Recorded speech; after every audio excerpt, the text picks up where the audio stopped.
బస్సులో బెండకాయలు అమ్మిన మహిళా రైతు.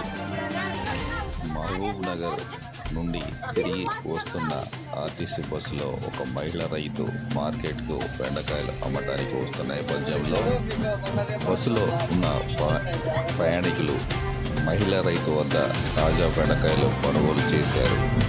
బస్సులో ఉన్న ప్రయాణికులు ఒకరు ఈ వీడియో తీసి సోషల్ మీడియాలో పోస్ట్ చేయడంతో ఈ వీడియో సోషల్ మీడియాలో వైరల్ అవుతుంది.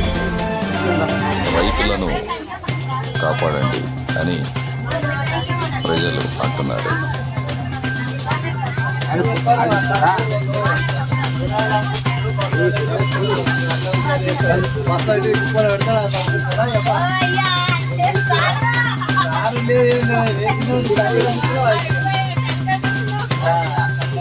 ఫ్రీ పాస్ అని చెప్పి ఇట్లా కూడా వాడుతున్నాం.